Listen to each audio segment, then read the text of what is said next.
Viete, vo vašom veku je to už celkom ťažké. Nikto vás nechce. Človeka nad hrobom.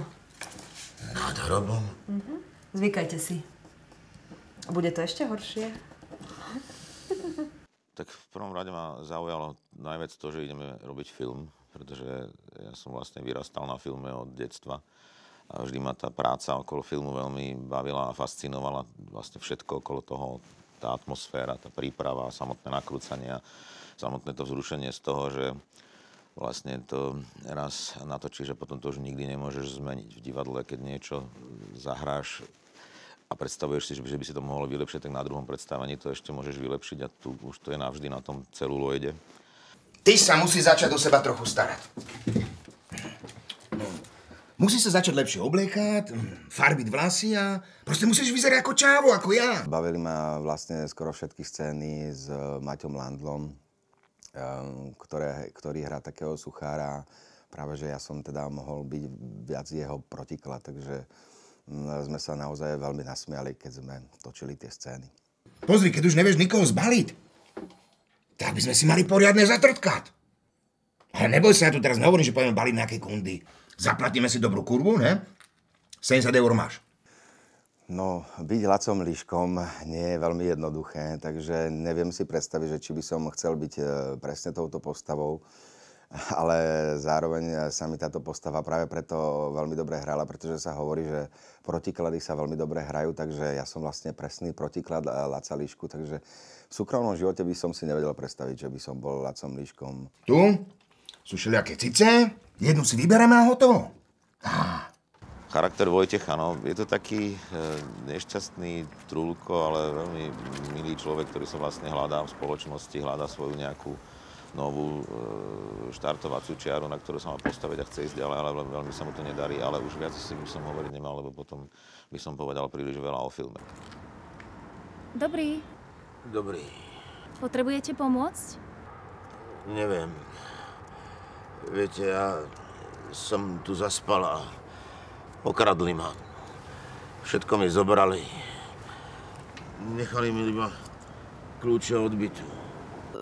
Veľmi ma bavila scéna, kedy som sa pokúšala vysvetliť svojmu manželovi, že naše dieťa reve, napriek tomu, že vôbec nerevalo, ale cítila som k nemu taký hnev, že som ho tak hrozne chcela vtiahnuť do takej situácie, že nech si to predstaví, aké to je, keď to dieťa reve, že som v ňom možno aj vytvorila to, že to dieťa naozaj reve. Sa pozri na ňu, jak reve. Ty si kompletná, však je úplne kľudná, nereve. Však nereve, lebo si doma. Ak by si nebol doma, tak reve. Tak keď nebudem doma, tak jej šupni diazepam. Si ty normálny? Ju chceš otraviť? Však iba trošku, aby si dobre pospinkala. Si nie normálny, fakt, to svet nevidel. Kam sa ideš? Však otvoriť, ne? No len aby. Ahoj.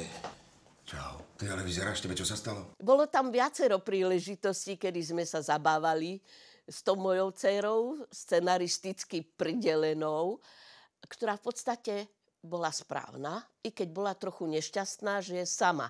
A ja som jej chcela dopriať spoločnosť. Chcela som jej dopriať niekoho, kto ju bude mať rád. Však ty sa ani nevydáš. Na čo by si komu bola, keď nevieš ani obyčajné lečo uvariť? Keby som ja nebola vedela variť, tak tvoj otec ma dávno vyhodí z domu. Ostaneš mi navždy na krku. Určite si ešte aj panna.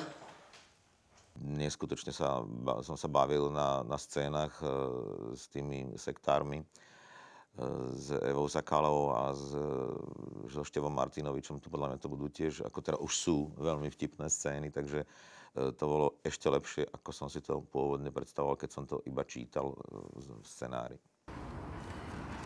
Vojtech, čo si myslíš o dnešnom svete? Nebolo by lepšie, keby sme boli všetci naplnení kresťanskou láskou, milovali sa navzájom a pomáhali si? Určite by to bolo krásne. Najmä to milovanie. S tým úplne súhlasím.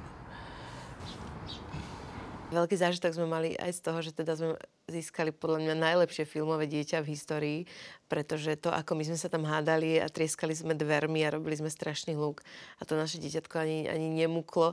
Aj sme sa zlakli najprv, že či nie je hluché, ale naozaj počulo akurát, že asi vedelo, že točíme film, tak sa k tomu patrične správalo. Kde si bol? Zarábať penáze? Kde máš nákup? Jaký nákup? Si ty normálny? Však som ti ráno dala zoznam. Jaký zoznam?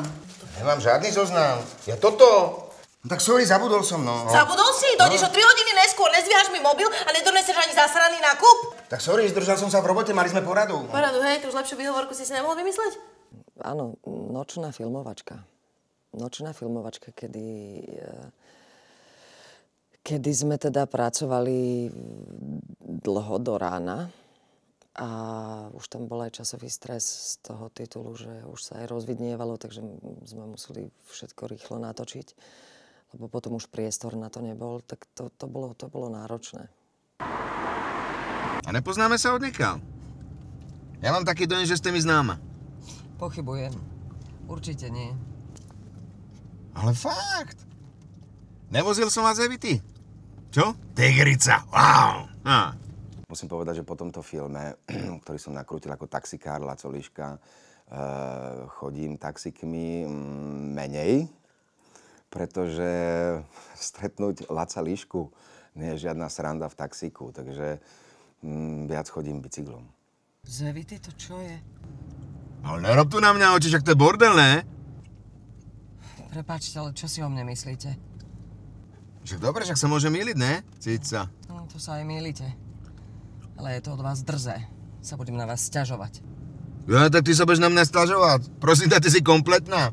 No, veľmi vtipné keď bolo to, keď tam príde Kobielský a ma vlastne vyhodia z tej roboty a on mi dáva tú tašku a povie, že Tomáš, že to hrozne mrzí, teda, že musím odísť a už sedí na mojom kresle.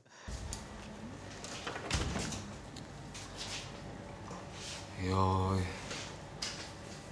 Toto ma mrzí.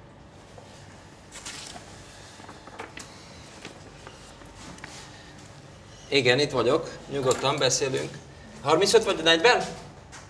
55? Igen. Meg van jegyezve. Viszlát. Máskor is szívesen.